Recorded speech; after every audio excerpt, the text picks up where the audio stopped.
So starting over isn't a bad thing. It all depends on the parameters of one situation. You know, why somebody's starting over, what's causing them to start over, the need to starting over. In a lot of cases, starting over is basically like experiencing or starting a new life. You walk into your new life and leave old situations behind, old mentalities, old ways of thinking, maybe old friends, old relationships, and stuff of that nature. Word to this avocado tree, starting over is not a bad thing.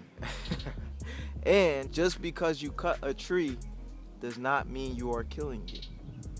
And the reason why I say that is because, life is full of cutting off and adding on. For those of you who follow this channel, you can see what I'm alluding to, where we cut the rootstock and we graft another part or a scion to this rootstock. The main reason why I even cut this tree down was to actually initially start a grafting project. I was gonna graft a more desirable avocado variety on this tree, which I did, but it didn't take. Nonetheless, if it didn't take, at least we still have a new seedling growing that more in control of its height. What even sparked this whole idea on the grafting side of it, just to give you some backstory. The tree that I'm sitting under is a huge, about 40-foot avocado tree from seed. I don't know what caused her to do this, but one day she was just chopping down a lot of the lower branches on the tree about a few years ago, about four years ago, which caused the tree just shoot up in its height. Now, eventually, obviously, it's an avocado tree. So if you allow it, an avocado tree eventually is going to get to 40 feet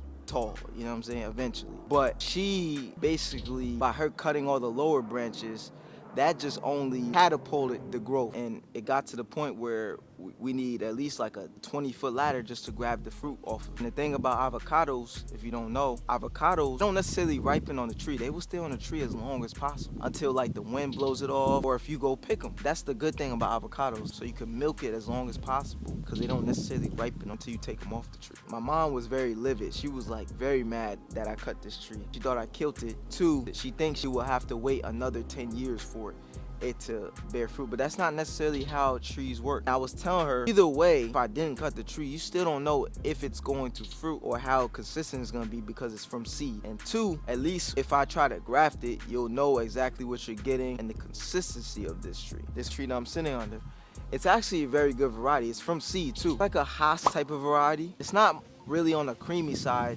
It's more so oily, so it's very great for making avocado oil. It's great for making like maybe guac. My mom really likes them. She thinks that this tree would be the same thing as that, but I keep telling her, you don't know what this tree is gonna be like because you grew it from seed. The main reason why I cut the tree, it was standing at about like 10 to 12 feet tall. And it was just stuck at that height because it's sitting under this big avocado tree, which it's just towering over it. And when you have a tree towering over another tree, it's gonna be hard for the younger tree or the smaller tree to grow at all because one, it's rarely getting any sunlight, and two, it's probably competing down below. That's what happened to this mango tree over here. Believe it or not to get off subject, but it's kind of tying it back to my point. This mango tree that you see right here was sitting under a mango tree that was sitting right here. It was an OG mango tree that was probably about 40 years old, sitting at 30, 40 feet tall. It was just towering over this mango tree. And this tree was stuck at like 6 feet tall for some years. And I was telling my mom over and over and over again, you need to cut that tree because it's not going to allow that other tree to grow. She wouldn't listen to me. The tree was not doing anything. It was literally stuck at 6 feet tall. Looked like it was going to start declining. I started to cut some branches and open up some sunlight for the tree. Behold, as soon as it started getting some of that sunlight, it started to just prop up like it has some like renewed energy, look full of life. And not to mention the big mango tree that was there, the older mango tree, we didn't even eat the mangoes. The mangoes would just sit there and go bad. Nobody eats the mangoes. They're not that good. They're one of those mangoes that are very fibrous and they get stuck in your teeth. They make great juice, but you can't eat them. So I was all for cutting down the tree. So we finally cut down the tree, and once we cut down the tree, the next year that tree started to fruit. And that was my whole mentality with this avocado tree, is once we cut this tree down or open up more light to it, this tree is gonna take off. And as you can see, it's already starting to take off. Look at all these new branches that is coming about. The initial thing was to graft a variety on it, but I don't think I'm gonna graft any more on her trees. I'm gonna let it be. At least now she has the chance to actually mold this tree how she wants to, as far as like height, how many branches, and so forth. Because as you can see, it's pushing out so much new branches, It's insane. And this is not the first time we've cut this tree. This tree has been cut multiple times. That just lets you know how resilient a tree is. And just because you cut a tree does not mean you kill a tree. You can't kill a tree until you uproot it. If the roots are still connected and still in the ground, let's believe it's still gonna push out new growth. The only way that you can really kill a tree when you cut it down is if it's super old. You know, if it's super old and you keep cutting it down, then eventually that tree is just gonna die off. That's what happened to that tree stump. Cut it, kept growing back, and then it just started to break down. All types of mushrooms were growing in it,